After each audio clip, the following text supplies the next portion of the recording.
জনাব আবেহেনা রাজ্জাকী দীর্ঘ ১.৫ যুগ পর বিএনপির ভারপ্রাপ্ত চেয়ারম্যান তারেক রহমান আজকে নয়াপল্টনের দলীয় কার্যালয়ে তিনি গিয়েছেন।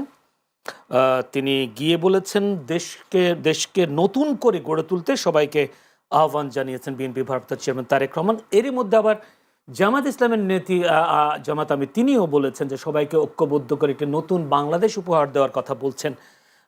আসলে আমরা যে নতুন বাংলাদেশের কথা বলা হচ্ছে, শোনা হচ্ছে, পাবো তো সামনে নতুন বাংলাদেশ? ধন্যবাদ আপনাকে এবং আমার শ্রদ্ধাভাজন সহ-আলোচক সাইফুল ভাই। যেই কথাটা আপনি বললেন, সামনের বাংলাদেশ, নতুন বাংলাদেশ, মানে কি বিষয়টা? আপনি নতুন বাংলাদেশ গড়ার স্বপ্নেই কিন্তু জুলাই আন্দোলন হইল। নতুন বাংলাদেশ গড়ার স্বপ্নে সেই নতুন বাংলাদেশটা কি, এটা কিন্তু প্রত্যেকের কাছে একটা ভেগ টার্ম। বাট আমরা যেটা দেখেছি, জুলাই অভ্যুত্থানে যাকে সরানো হইল, তারপরে জুলাই হত্যার মানে জুলাই অভ্যুত্থানের পক্ষে আন্দোলন করেছে সবাই, আমরা দাবি করি, এটা নিয়ে আর বিতর্ক করে লাভ নাই। কিন্তু পরবর্তীকালে আমরা অ্যাকশনে দেখছি কে কতটা ধারণ করেন।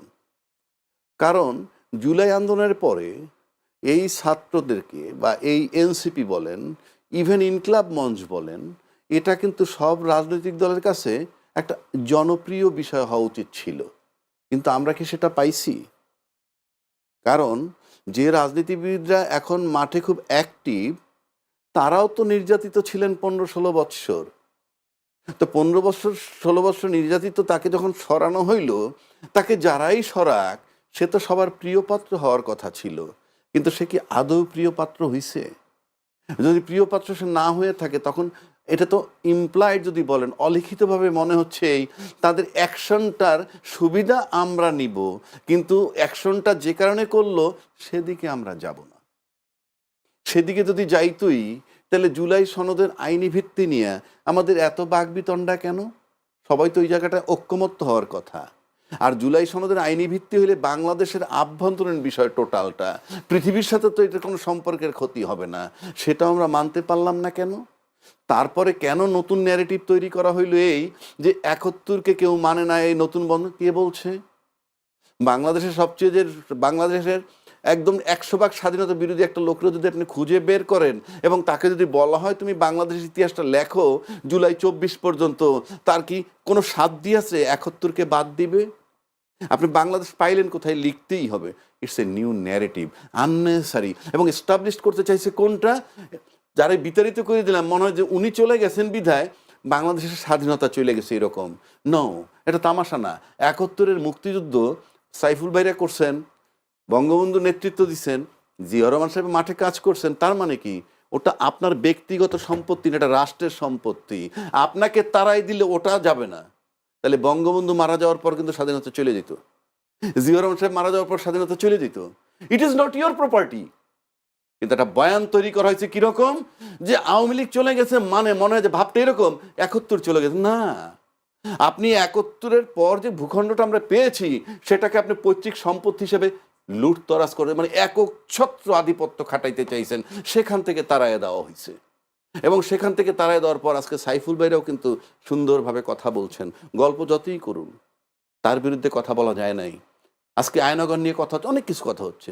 তা সে কারণে আমি বলবো, এই যে নতুন বাংলাদেশের কথা বলছেন, এই নতুন বাংলাদেশ বানাইতে গেলে তো এই এনসিপির গুরুত্ব খুব বেশি দেওয়া উচিত ছিল। কিন্তু কই, ফ্রম ডে ওয়ান তাদেরকে আমরা নাবালক বলি, এটা বলি। আদৌ কি তারা পার্টি হিসেবে কি অ্যাকসেপ্ট করছেন? আপনি তো গণতন্ত্র এখানেই শেষ করে দিচ্ছেন। গণতন্ত্র তো আপনি দলকে, ও দল জিতুক বা না জিতুক, তাকে অ্যাকোমোডেট করবেন। এটা কোন গণতন্ত্র যে এই বন্দোবস্তের পর দল ছেড়ে আরেক দলে যোগ দিচ্ছে? তার দলের নিবন্ধন নেওয়ার জন্য কত কষ্ট, কত ফাইট, এখনো বহুত অ্যাপ্লিকেশন পড়ে আছে। কিন্তু আপনি শুধু এমপি হবেন, সিম্পল এমপি। এবং যিনি এমপি হতে চান, যারা হতে চান দলকে বিলুপ্ত করে, তাদের প্রত্যেকে কিন্তু মিডিয়ায় তাদের ফেস পরিচিত, এমন কেউ নাই তাদেরকে চেনে না। তাহলে আপনি এমপি হয়ে বাড়তি কি নেবেন? বাংলাদেশে তো 300 এমপির মধ্যে 200-250 এমপিকে সাধারণ মানুষ চেনে না। যারা ফেসে নাই এরকম মানুষ চেনেন, এক পার্লামেন্টের মেম্বাররা চেনে যে এ এমপি। আপনি চেনেন? আপনিও চেনেন না। তা আপনি যদি মনে করেন আপনার পরিচিতি, পপুলারিটি বা গ্রহণযোগ্যতা, রাস্তায় গেলে সালাম আদাব পাবেন, সেটা তো মিডিয়াই অনেক। সাইফুল ভাই এমপি না হইলেও কিন্তু সালাম আদাব পায়, আমি এমপি না হইলেও সালাম আদাব পাই। তাহলে আপনি এমপি হতে চাচ্ছেন কেন? দলটাকে বিসর্জন দিয়া। টু সাম এক্সটেন্ট তো তার আমি সেলুট জানাই যে উনি ওনার দলটাকে বিলুপ্ত করে নাই। যারা বিলুপ্ত করে গেছে তাদের অবস্থাটা কি? একটু এমপি হবেন, তাদের টাকার অভাব নাই, প্রতিপত্তির অভাব নাই, নাম ডাক সব আছে, আপনি এমপি হবেন।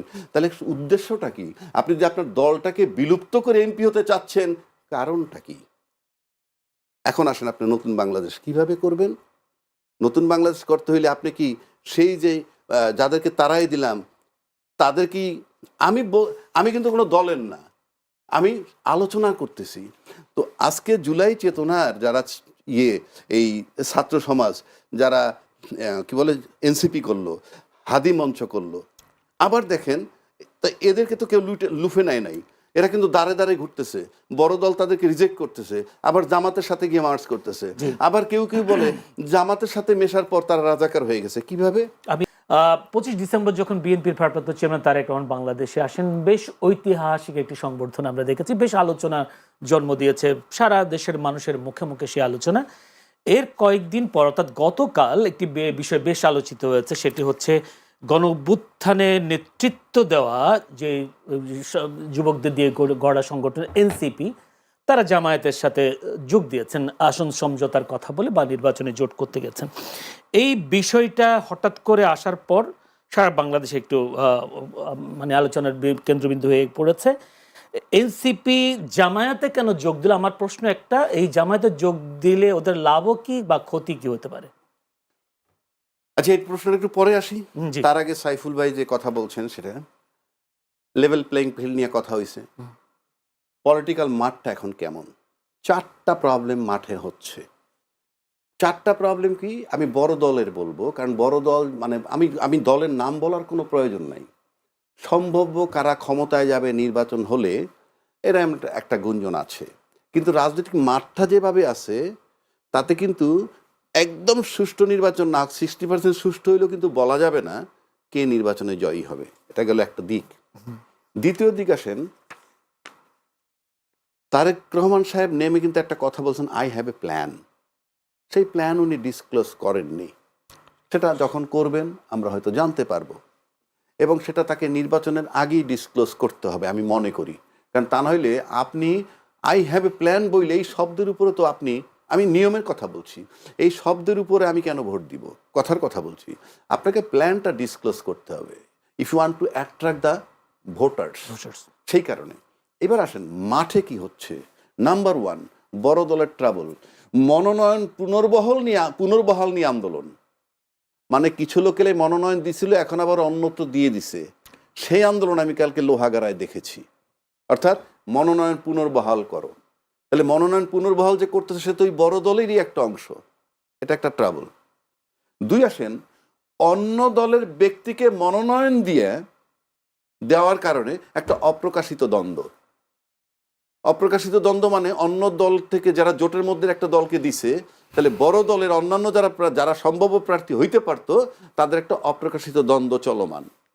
3 নম্বর আসেন, অন্য দলের ব্যক্তিকে যখন নিজ দলের লোকরে বলা হয় তুমি ভোট তারে দিও, এটা আর একটা দ্বন্দ্ব। 4 নম্বরটা আসেন, দল বিলুপ্ত করে যে সমস্ত বড় লোকগুলো বড় দলের সাথে গিয়ে তারপরে নমিনেশন পেয়ে গেল, এটা ওই দলের যোগ্য প্রার্থীরা ভালো নজরে নিচ্ছে না। অর্থাৎ আপনি যদি এখন দেখেন পলিটিক্যাল লেভেল প্লেইং ফিল্ড আমরা একটা টার্মে বলি, আসলে 2টা টার্ম, একটা হলো অ্যাডমিনিস্ট্রেটিভ আর একটা পলিটিক্যাল। তাহলে এই যে পলিটিক্যাল লেভেল প্লেইং ফিল্ড কিন্তু এই দলের নিশ্চিত করতে হবে এখানে অ্যাডমিনিস্ট্রেশন কাজ করবে না রাষ্ট্রের। আর অ্যাডমিনিস্ট্রেটিভ জায়গার সমস্যা কোথায়? আপনি দেখেন প্রফেসর ইউনূস সাহেব বলছেন সমস্ত প্রস্তুতি সম্পন্ন, কোন ফর্মে? Level playing field. আপনি যদি হাদির গুলিটা চিন্তা করেন, মারা গেছে, সে কিন্তু প্রার্থী ছিল। চিটাগাং 8 বিএনপির প্রার্থী গুলিবুদ্ধ, সেও তো ছিল। 2 নম্বর, আপনি অস্ত্র যেগুলা রিকভার করতে পারেননি, এবং পুলিশের হারিয়ে যাওয়া অস্ত্র উদ্ধার করতে পারেন নাই। পুলিশের অস্ত্র উদ্ধার করার দায়িত্ব কিন্তু পুলিশের, পারেননি। আমি এক্ষেত্রে বলবো করেন নাই। কেন করেন নাই? ওনাকে কি প্রফেসর ইউনূস সাহেব নিশ্চিত করছে যে তোমরা উদ্ধার কইরো না? তাহলে আপনি বাজারে অস্ত্র আছে, আবার আপনি গানম্যান দিচ্ছেন। গানম্যান দেওয়ার মানে হচ্ছেই প্রশাসনিকভাবে আপনি ভালো অবস্থায় নাই, তাহলে আপনি গানম্যান দিবেন কেন? তারপরে যদি আপনি আসেন এই হাদি হত্যার বিচারের দাবিতে ইনকিলাব মঞ্চের কিন্তু প্রতিদিন কলেবর বৃদ্ধি হচ্ছে, এটা আপনাকে মাথায় রাখতে হবে। এরা কিন্তু নির্বাচন পর্যন্ত থাকবে মাঠে। পাশাপাশি সৈয়দা রেজওয়ানা উনি বলছেন এই সরকারের মেয়াদেই হাদি হত্যার বিচার হবে, আপনার মনে আছে জি। এটা বলেছেন। আপনি ফেব্রুয়ারি 12 তারিখে চলে যাবেন, আপনি এই মেয়াদে কিভাবে বিচার করবেন? এটা কিন্তু কি ইন্ডিকেট বহন করে? তাহলে কি নির্বাচন পিছাবে না কি? একটা প্রশ্ন আসে ন্যাচারালি। আপনি ফেব্রুয়ারির মধ্যে নির্বাচন করবেন কেমনে? আপনাদের আরেক উপদেষ্টা আসিফ নজরুল সাহেব বলছেন এই পুলিশ রিপোর্ট আসার পর পরবর্তী 90 দিনের মধ্যে বিচার করবেন। Very confusing. তো এই যে বিষয়গুলো আপনি যদি চিন্তা করেন তাহলে কিন্তু আপনি স্টিল পলিটিক্যাল এবং অ্যাডমিনিস্ট্রেটিভ দুই ওয়েতে মাঠ ঠিক নাই। একটা এক্সাম্পল দেই, হাদিকে যখন সিঙ্গাপুরে চিকিৎসার জন্য নিলেন তখন বলা হয়েছিল ব্রেইনে অপারেশন করা হবে। খেয়াল আছে আপনার? বলা হচ্ছিল বডি স্টেবল না, তাই অপারেশন করা সম্ভব না। বডিতে যদি লেভেল প্লেইং ফিল্ড ধরেন, ব্রেনকে যদি নির্বাচন ধরেন, তাহলে আপনি দেখেন বডি কন্ট্রোল না করে অপারেশন করা যায় না। একইভাবে অ্যাডমিনিস্ট্রেটিভ এবং পলিটিক্যালি লেভেল প্লেইং ফিল্ড ঠিক না করে আপনি নির্বাচনে যেতে পারেন না। সুতরাং নির্বাচনটা যাচ্ছে তাই হতে পারে। এইবার আসেন আপনার একটা জবাব দিচ্ছি, জামাতে যোগদানে এনসিপি। এর সাথে একটা প্রশ্ন যুক্ত করি, সেটা যদিও জামাতের সাথে সমঝোতা করলে এনসিপিকে কঠিন মূল্য চুকাতে হবে বলেছেন সামান্তা শারমিন। না, কঠিন মূল্য চুকাতে হবে বলতে এখানে আমি কঠিন মূল্য আমি ঠিক জানি না, ওটা ওরা বলতে পারবে ওদের কঠিন মূল্য কি। কিন্তু আমি সাদামাটা চোখে যেটা দেখি, যেটা বলতে চাচ্ছে, সমাজে আলোচিত করতে চাচ্ছে যে শেষ পর্যন্ত রাজাকারের দলে যোগ দিছে, মানে বিষয়টা এইরকমই। আপনি যদি সিম্পল আসেন, বাংলাদেশে যে দ্বিদলীয় শাসন আমরা দেখে আসতেছি দীর্ঘ 53-54 বছর, আর যদি 90-এর পরের থেকে ধরি তাইলেও আপনি মনে করেন 35 বছর। এই 35 বছর কিন্তু দ্বিদলীয় শাসন, হয় আমি ক্ষমতায় নয় উনি ক্ষমতায়, এই কায়দায় চলে আসতেছে। এই দ্বিদলীয় শাসনে জামাতকে ব্যবহার করেনি কে? জামাতকে মন্ত্রী বানানো হয়েছে, এরশাদ পতন আন্দোলনকে জামাতকে সাথে নেওয়া হয়েছে কি? নাই। আচ্ছা, এইবার আসেন জামাতে দায়িত্বশীল দুজন মুক্তিযোদ্ধা যোগ দিচ্ছেন, একজন মেজর আখতারুজ্জামান আর একজন কর্নেল অলি সাহেব।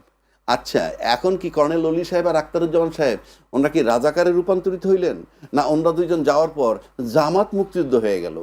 সহজ ভাষায় যদি বলি, সব দলের ভিতরেই রাজাকার মুক্তিযোদ্ধা সব আছে, আপনি নিশ্চিত করে বলতে পারি। সুতরাং আপনার এই 53-54 বছর পর মুক্তিযুদ্ধের পক্ষ শক্তি বিপক্ষ শক্তি এই আলোচনা আর চলবে না। কারণ সব দলের সাথেই জামাত যদি আলু হিসাবে মিশতে পারে বা আপনারা নিতে পারেন, তো এনসিপি জামাতের সাথে মিশলে দোষটা কেন? কারণটা কি? আপনার কর্নেল অলি সাহেবই তো মিশছে, যিনি বিএনপির মতো দলের প্রতিষ্ঠাতা জিয়াউর রহমান সাহেবের সহযোদ্ধা ছিলেন, এই এলডিপির কর্নেল অলি। সুতরাং এগুলো এখন ম্লান হয়ে গেছে, এই সমস্ত আলোচনা, এই ন্যারেটিভ বাংলাদেশে চলবে না। বরং যেহেতু দুইটা দলের ভিতরেই এখন জামাতকে সবাই ব্যবহার করছেন, তিন দলের সবাই এনসিপি সহ যদি আমি ধরি, তাহলে আপনাকে এখন যেতে হবে যে তৃতীয় কোন ফোর্সটা কোন দিকে যায়। সেটা যদি আপনি ধরেন যে সেই ইনকিলাব মঞ্চ কিংবা হাদির কবরে কেন্দ্র করে যেটা হয়েছে, সেটা কিন্তু কলেবর বৃদ্ধি হয়েছে। এবং আপনি দেখেন লক্ষ্য করে যে এনসিপিকে যদি জামাত অ্যাকোমোডেট করে থাকে, এতে একটা বার্তা যায়, এক, জামাতে মুক্তিযোদ্ধাও গেছে, দুই, বিপ্লবী চেতনা ধারণকারী যে দলটা সেটা হলো এনসিপি, যেটা নিয়ে কোনো ডাউট নাই, তাকে কিন্তু জামাত একসেপ্ট করছে। তো এই একসেপ্ট করলে জামাত, এনসিপি এবং তার সাথে যদি আপনি মুক্তিযোদ্ধা মঞ্চ নিয়ে আসেন, ইনকিলাব মঞ্চ নিয়ে আসেন, তাহলে এটা কিন্তু একটা বার্তা যায়। সবশেষে যেটা আমি বলবো, আপনি এত কিছুর পরেও নির্বাচন যদি পরিশুদ্ধ হয়, আমি 60% শুদ্ধ বলছি, তাও যদি হয় নির্বাচনের মাঠে কঠিন লড়াই হবে, কারো বিজয় নিশ্চিত, এটা ভাবতে পারবেন না। যেহেতু ভাই একটুখানি বলেছেন সাইফুল ভাই যে আরপিও সংশোধনের কারণ, মানে আরপিও সংশোধনের পর যেহেতু নিজেদের প্রতীকে করতে হবে নির্বাচন, আরপিও সংশোধন হওয়ার কারণে আলটিমেটলি বিএনপিরই লাভ হলো কেন, যার বিএনপিতে যুক্ত হতে অনেকে দল বিলুপ্ত করতে হচ্ছে অনেকের? আমি এটা বলতে পারবো না বিএনপির লাভ হইল না লোকসান হইল। আমরা অতীতে যেটা দেখছি সেটা কি, অতীতে ছিল আওয়ামী লীগের সাথে 14 দলীয় জোট, বিএনপি ছিল 4 দলীয় জোট। হ্যাঁ, এখন আওয়ামী লীগ মাঠে নাই, এখন হইলো বিএনপির সাথে একটা জোট আছে কিছু দলের, আর জামাতের সাথেও জোট আছে, ইসলামী কিছু দল এবং এনসিপি যুক্ত হয়েছে। আর ওই যে যে দুইজন লোকের নাম বললো, এরা ইন্ডিভিজুয়াল হয়ে গেছে এখন, যদিও কর্নেল অলি সাহেব, বাট সে হেভি ওয়েট। আমরা যত কথাই বলি বাংলাদেশের রাজনীতিতে সে হেভি ওয়েট। তো সেটা নিঃসন্দেহে তার ব্যক্তির ক্ষতি হইলেও আমার মনে হয় জামাত কিছু গেইন করার চেষ্টা করেছে।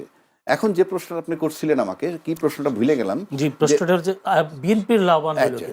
এখন আপনি আসেন, আরপিএ সংশোধন বিএনপি যদি এখন, আমি একটু আগে বলছি, ভোট যদি 60%ও সুষ্ঠু হয়, আমরা কেউ জানি না নির্বাচনটায় ফলাফল কি হবে, কারণ অনেকগুলা রেজাল্ট আপনাকে দেখাইলাম, administrative level playing field, political level, এই সব কিছু মিলাইলে, প্লাস একটা হাদি মঞ্চ হইতেছে, গল্প আমরা মুখে যতই বলি না কেন কলেবর বৃদ্ধি হচ্ছে, আমরা এভরিডে দেখতেছি। এখন লাভ হইল কিনা, মনে করেন যে লোকটা দলকে বিলুপ্ত করে, জিনিসটা বোঝার চেষ্টা করেন, যে লোকটা দল বিলুপ্ত করে বিএনপিতে এসে ধানের শীষে নমিনেশন নিচ্ছে, এই লোকটার কোনো আইডিওলজি নাই, এই লোকটার কোনো আইডিওলজি নাই, তার মানে সে সবসময় পোল্টি দিতে পারে। মেরিটস হইল কি এইটার, সে এমপি হবে। ডিমেরিটস হইল কি, তার যে রাজনৈতিক আদর্শ সেটাকে সে বিকিয়ে দিল, বিকিয়ে দিয়ে কি হইতে চায়, এমপি। আর এমপি মানে একটা লাভবান পদ। কোন লাভবান পদ, আমি বারবার বলছি, কোনো ভদ্রলোক যিনি নিজের সব কিছু আছে, সে সকালে 10টায় পার্লামেন্টে ঢুকে রাত্রে 8টায় বেরোবে, কোনো বেনিফিট ছাড়া, ওই মাসিক একটা বেতন বা মাসিক যে রেমুনারেশন ওইটার উপরে ভিত্তি করে, তাহলে অ্যাটলিস্ট এই আদর্শ বিকিয়ে দেয় না। অন্য কোনো লাভ আছে, সেটা আমি বলবে প্রমাণ কি, সেজন্য আমি আবারও বলছি তার অন্য কোনো লাভ আছে, তাহলে তার আইডিওলজি বিকিয়ে দিয়ে যাচ্ছে। আর বিএনপি তাকে আশ্রয় দিচ্ছে কেন? ওকে আশ্রয় দেওয়ার পরে এমনও হতে পারে যে ওই কালকে সকাল থেকে শুনবেন যে এই জামাতকেও গালি দিবে, এনসিপিরে গালি দিবে। আপনি যদি মনে করে দেখতে পারেন, হাসানুল্লাহ কিনুরে যখন প্রথম এমপি বানানোর পর মন্ত্রী বানাইলো, সে 5টা বছর টানা ঘুমের থেকে উঠে আবার বিছানায় যাওয়ার পূর্ব পর্যন্ত যেখানেই যাইতো বেগম খালেদা জিয়াকে গালি দিত। আপনাদের মনে আছে কিনা, আশা করি সাইফুল ভাই মনে আছে। ঠিক পরবর্তী টার্মে যখন এমপি বানায়, তাকে আর মন্ত্রী বানায় নাই, ওই টার্মে সে আর গালাগালি করে নাই। তো আশা করি যে সমস্ত লোকগুলাকে ওইভাবে নিছে, তারা এমপি হইতে পারলেই গালাগালি শুরু করবে, যাকে বলবে তাকে। এইবার আসেন, সে পাশ করবে কেন? সে যে বিএনপির মনোনয়ন নিয়ে সেই ধানের শীষ নিলেই পাশ করবে, কেন পাশ করবে? সে তো ওখানে পপুলার না, সে তো বিএনপির লোক না, অথচ বিএনপিকে বলা হচ্ছে তুমি ভোট দাও, কারণ মার্কায় ভোট দেয়, সে পাশ করে আসবে। তর্কের খাতিরে বললাম। আর যিনি বিএনপির মার্কা নিয়ে না নিজ দলের থেকে করবেন, তিনি যদি পাশ করে আসেন, এই যে 2 পাশ যখন কইরা আসবে, অর্থাৎ আপনার নির্বাচনী ইলেকশন ইঞ্জিনিয়ারিং ছাড়া এই যারা জোটভুক্ত বা জোটভুক্ত হইয়া প্রতীক নিয়ে নির্বাচন করবে ধানের শীষের, আবার জোটভুক্ত হইয়া নিজ দলে করবে, এদেরকে পাশ করে আনতে হইলেই ইলেকশন ইঞ্জিনিয়ারিং লাগবে। 5 আগস্টের অভ্যুত্থানের পরও ইলেকশন ইঞ্জিনিয়ারের কথা বলছেন আমি বলছি তো, ইলেকশন ইঞ্জিনিয়ারিং ছাড়া যদি তারা পাশ করে, তাহলে তাদের কোনো দলে যুক্ত হওয়ার কথা না। আমি কি বুঝাইতে পারছি? আপনি যদি পাশই করবেন, তাহলে তো অন্য দলে গিয়ে তার প্রতীক নেওয়ারও প্রয়োজন নাই, কিংবা এই দলের জোটভুক্ত হইয়া এদের ভোট নিয়ে আমি চাওয়াচাওয়ি করব কেন? এরা পাশ করার মানি, এরা যদি পাশ করে আসে সবাই, তাহলে আপনি ধরে নিতে পারেন যে নির্বাচনে ইঞ্জিনিয়ারিং হবে।